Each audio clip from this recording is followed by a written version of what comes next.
ഈശോ മിശിഹായ്ക്ക് സ്തുതിയായിരിക്കട്ടെ. മിശിഹായിൽ രക്ഷിക്കപ്പെടുന്ന മാതാപിതാക്കളെ, സഹോദരങ്ങളെ, പ്രഭാതത്തിൽ ദൈവത്തിൻ്റെ അനന്തമായ സ്നേഹവും കൃപയും സൗഖ്യവും നമ്മുടെ ജീവിതത്തിൽ വന്ന് നിറയട്ടെ എന്ന് പ്രാർത്ഥിക്കുന്നു. ഈശോ മിശിഹായ പ്രലോഭനങ്ങൾ നാം കണ്ടുപിടിക്കുക.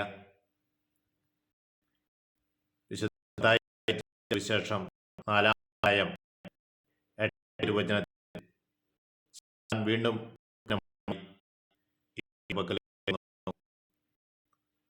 അവനോട് പറഞ്ഞു, പ്രലോഭകൻ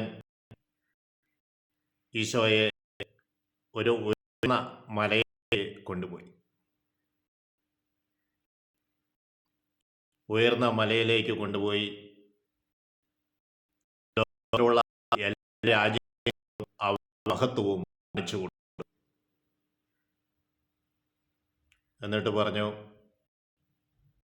നീ എന്നെ സാഷ്ടാംഗം പ്രണമിച്ച് ആരാധിച്ചാൽ ഇവയെല്ലാം നിനക്ക് ഞാൻ.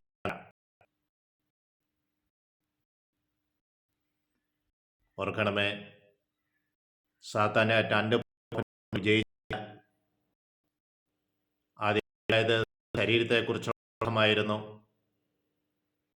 രണ്ടാമത് പറഞ്ഞ അധികാരത്തെക്കുറിച്ചുള്ള കാര്യങ്ങളാണത്. മൂന്നായി പറയുന്നത് സമ്പത്തിൻ്റെ മേഖല. സമ്പത്തുണ്ടാക്കുവാൻ വേണ്ടി പല പ്രലോഭനങ്ങളും ജീവിതത്തിലേക്ക് വരും.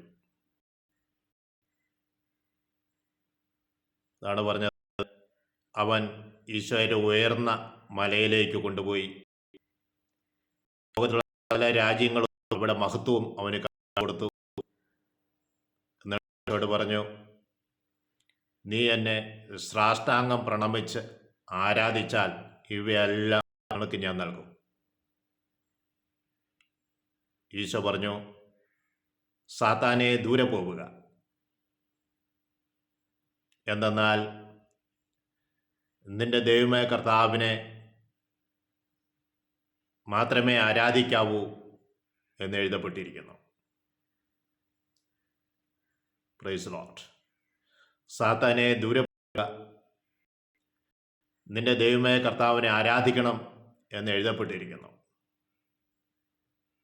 സാത്താൻ അല്ലെങ്കിൽ പിശാച് അവനെ വിട്ടുപോയി ദൈവദൂതന്മാർ അടുത്തു വന്ന് ഈശോയെ ശുശ്രൂഷിച്ചു.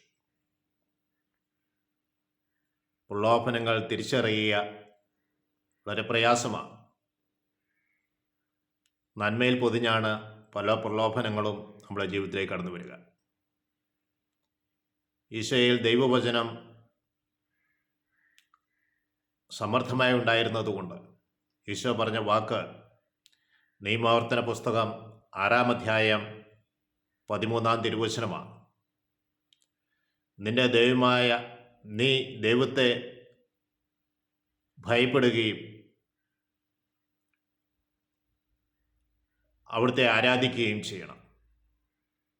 നിന്റെ ചുറ്റുമുള്ള മനുഷ്യർ